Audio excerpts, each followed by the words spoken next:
오늘은 맥주 감사 주일입니다. 맥주 감사 주일의 유래는 출애굽기 25장 14절에서 19절까지에 나옵니다. 하나님께서는 이스라엘 백성들에게 1년에 3번 절기를 지키라고 말씀을 하셨습니다.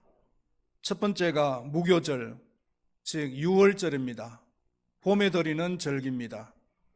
우리나라로 이야기하면은 부활절과 비슷한 시기입니다. 두 번째가 맥주절입니다. 맥주절을 지키라. 이는 내가 수고하여 밭에 뿌린 것의 첫 열매를 거둠이라고 하였습니다. 여기서 첫 열매는 보리를 말합니다. 그래서 옛날 농경 시절에는 맥주 감사절이 되면은 보리를 가마채로 교회에 헌물을 하기도 했습니다. 이 맥주절은 여름에 드리는 절기입니다. 세 번째가 수장절입니다. 가을에 드리는 절기입니다. 우리나라로 말하면 추수감사절하고 시기가 비슷합니다. 의미도 비슷합니다. 지금은 농경사회가 아니기 때문에 맥주감사주일의 의미가 조금은 바뀌었습니다. 7월 첫째 주에 드리는 거니까 1년의 절반이 지나는 시점입니다. 그래서 오늘날 맥주감사주일의 의미는 1년의 절반을 지나면서 감사를 드리는 것입니다. 지난 6개월 동안 하나님께서 나에게 베풀어 주신 은혜에 대해서 깊이 묵상을 할 수 있는 그런 시간이 되면 좋겠습니다. 교인들이 제일 듣기 싫어하는 설교 주제는 헌금에 대한 주제라고 합니다. 너무 부담스럽다는 것입니다. 한편으로는 이해가 가는 측면도 있습니다. 그럼에도 불구하고 목사는 헌금에 대한 설교를 해야 되는 것이 사명입니다. 오히려 헌금에 대한 설교를 하지 않는 것이 설교자의 직무유기라고 할 수가 있습니다. 그 다음으로 싫어하는 설교의 주제는 재에 대한 내용입니다. 재에 대한 설교는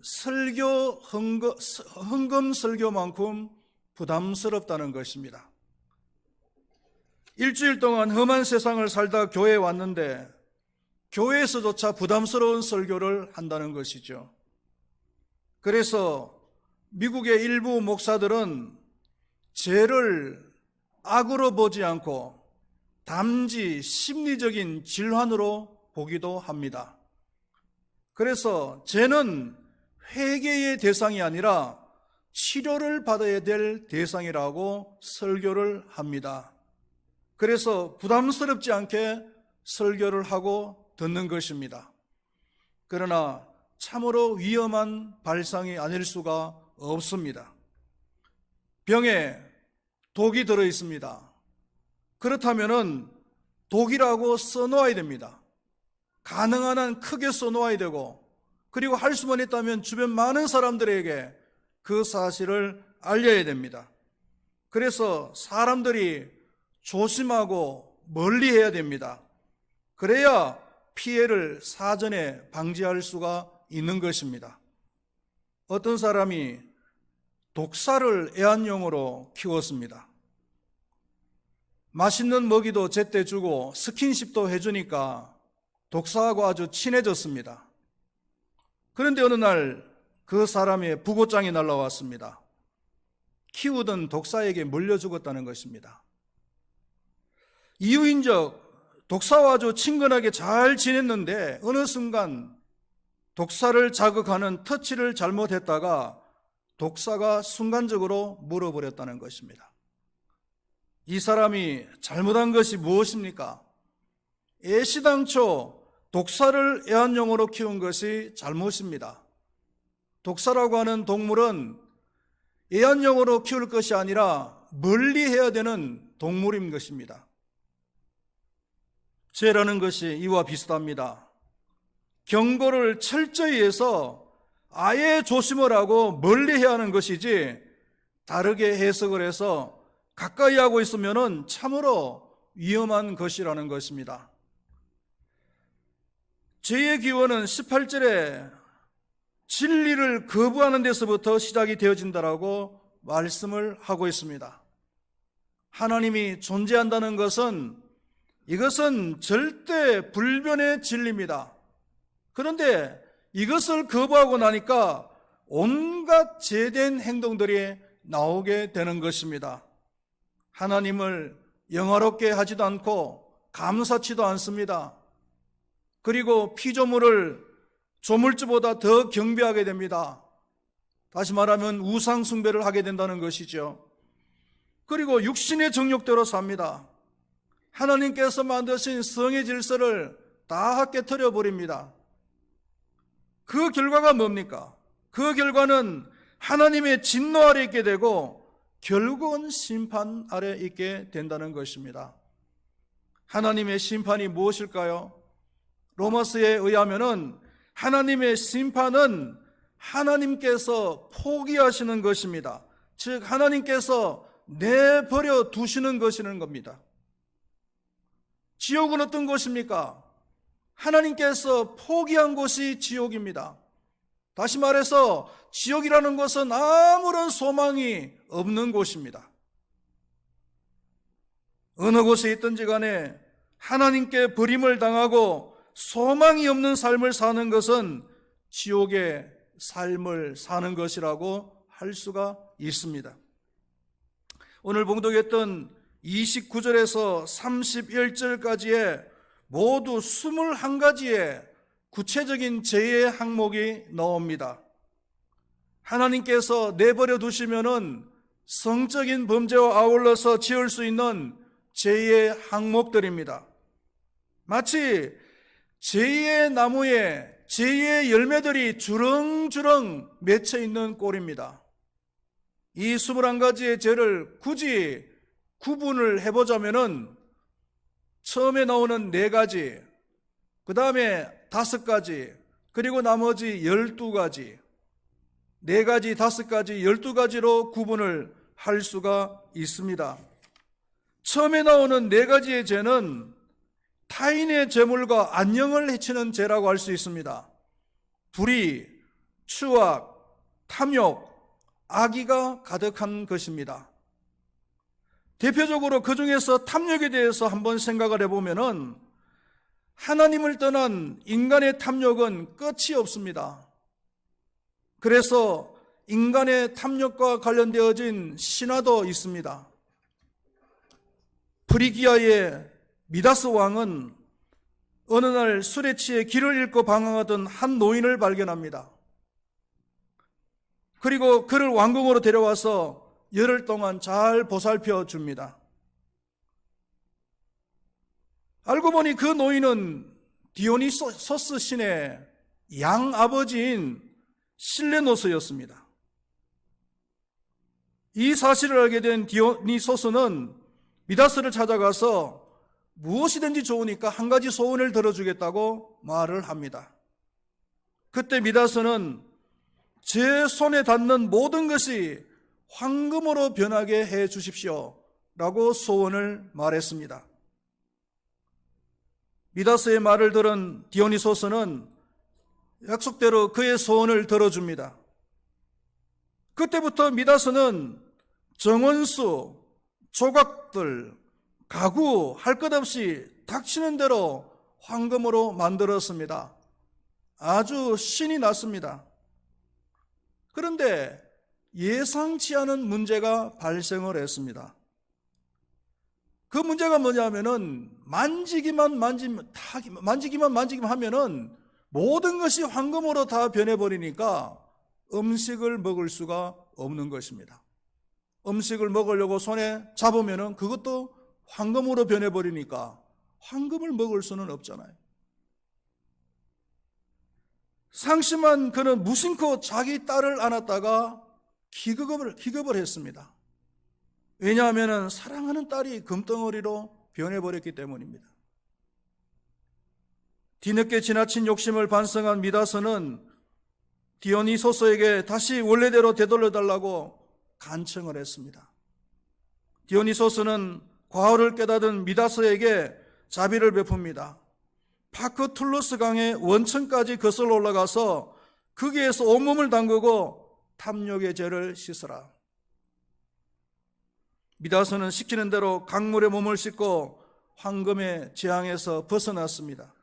그 뒤 미다스는 헛된 욕심을 더 이상 부리지 않았다는 것입니다.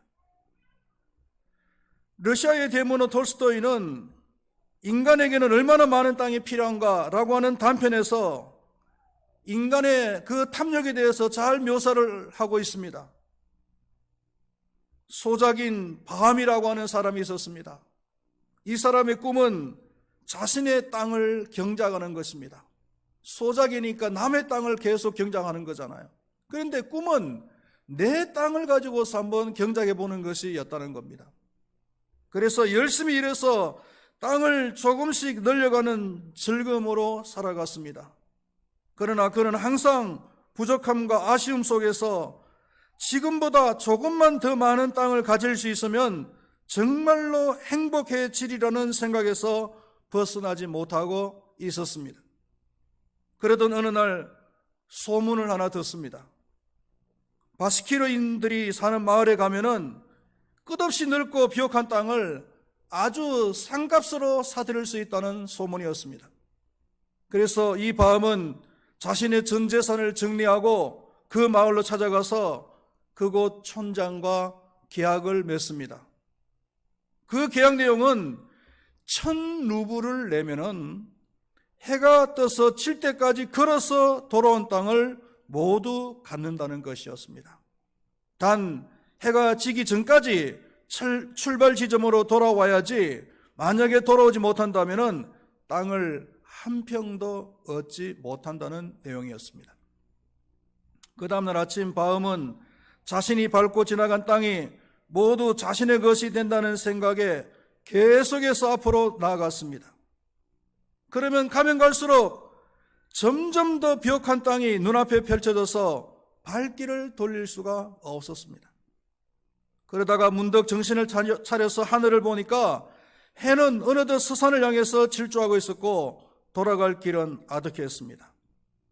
그때야 정신을 차린 이 바함은 가던 발걸음을 돌려서 출발 지점을 향해서 열심히 달리기를 시작했습니다. 숨은 점점 가빠지고 다리에 힘은 빠져가는데 길은 끝은 보이지 않았습니다. 이젠 초조해지기를 시작했습니다. 이젠 돈도 땅도 꿈도 다 날아가 버릴지 모른다는 불안감에 몸까지 제대로 말을 듣지를 않았습니다. 그러면 그럴수록 바함은 더 힘차게 뛰어서 마침내 출발 지점에 잘 도착을 했습니다. 그러나 곧 그는 피를 토하고 죽어버렸습니다. 곁에 있던 사람들이 바함에 몸이 들어갈 정도의 땅을 파서 그를 묻어 주었습니다. 결국 그가 차지한 땅은 자신의 몸을 하나 묻을 수 있는 땅 정도였다는 것입니다. 인간의 탐욕은 끝이 없어서 결국 다른 사람들까지도 해치게 된다는 것입니다. 다른 사람에게 거짓말을 하고 다른 사람을 이용해서 사기를 치고 강도짓을 하고 그리고 사람까지 죽이는 일을 하게 됩니다. 지난 주간 내내 제 가슴을 누르고 있었던 사건이 하나 있었습니다. 여러분들도 잘 아시는 조윤아 양 가족 동반 살인 자살 사건입니다. 부모도 부모지만은 10살 된 딸이 도대체 무슨 죄가 있습니까? 제 생각에는 파산을 하더라도 얼마든지 회생할 수가 있지 않았느냐라는 생각이었습니다. 빚이 한 1억 정도였고 그리고 아직 젊었습니다. 30대였습니다. 30대의 실패는 병가상사잖아요. 그리고 빚이라도 갚을 수 있다면 욕심을 내려놓고 사랑하는 가족들과 욕심 없이 다정하게 사랑스럽게 그냥 살아가면 되는 거 아니겠습니까?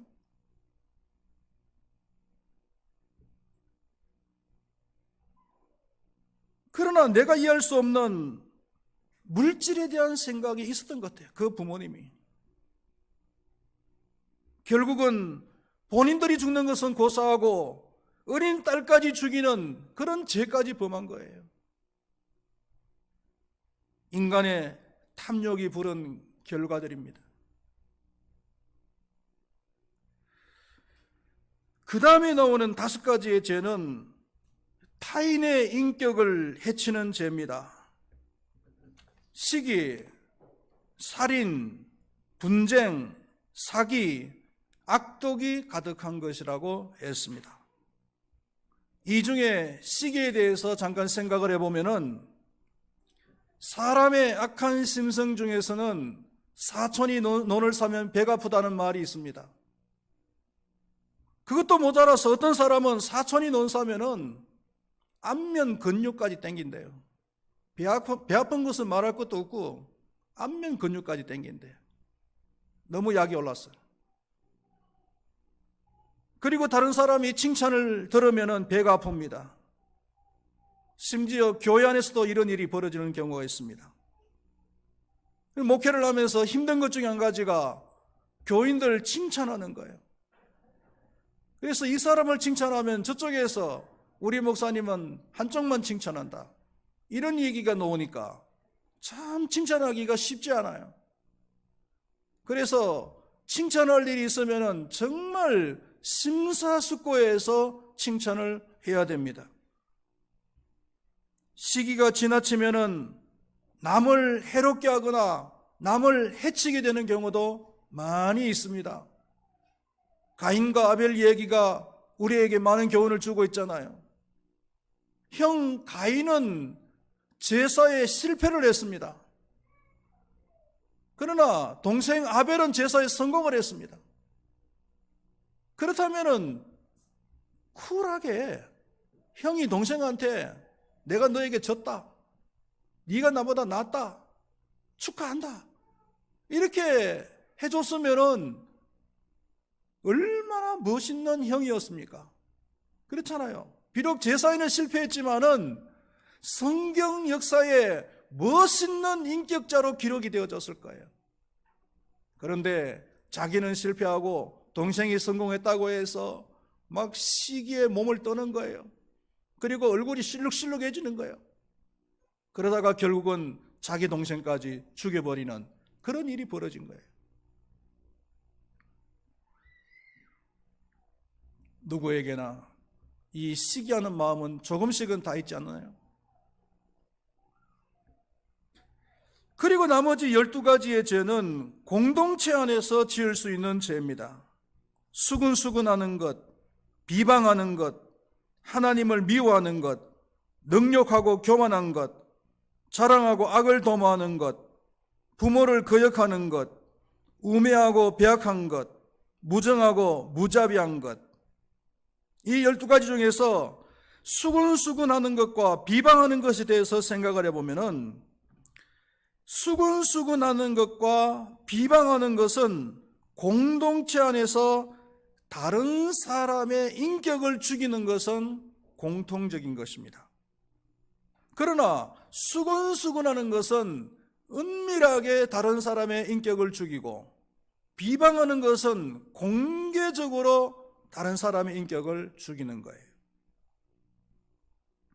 공동체 안에서 가장 짓기 쉬운 죄이고 또한 흔히 짓는 죄라고 할 수가 있습니다. 왜냐하면 수근수근하고 비방하는 것 정도는 죄도 아니다라고 생각을 하기 때문에요. 그냥 다른 사람 흉보는 거잖아요. 그냥 은밀하게 흉보는 것을 수근수근하는 것이라고, 조금 공개적으로 흉을 보는 것을 비방하는 것이라고 하는 건데, 뭘 이 정도 가지고 이건 죄도 아니야 라는 생각이 우리의 생각 속에 있다는 것입니다.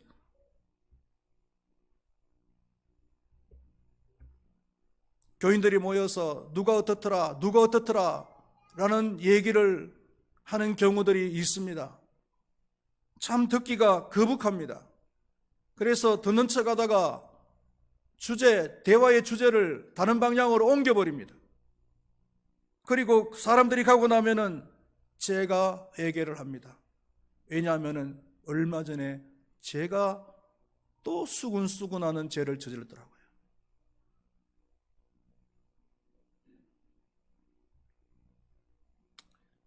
수군수군하는 것이 너무나 가벼운 죄처럼 느껴지지만은, 그러나 32절 말씀에서 이 같은 일을 행하는 자는 사형에 해당된다라고 분명히 말씀을 하고 있습니다. 21가지 죄는 한 가지의 예외도 없이 다 사형에 해당된다는 거예요. 우리의 생각에는 살인이나 사기치는 거나 하나님을 미워하는 자가 사형을 당하는 것은 너무나 당연한 것이지만은, 수군수군하는 것 정도 가지고서 사형을 시키는 것은 너무한 것이 아닌가라는 생각을 할 수도 있는 것입니다. 하지만 하나님께서 정하신 제2의 삭선 사망이다 라고 하는 법칙은 큰 죄든 작은 죄든 모든 죄에 적용이 된다는 사실을 여러분들은 분명히 아셔야 될 줄로 믿습니다.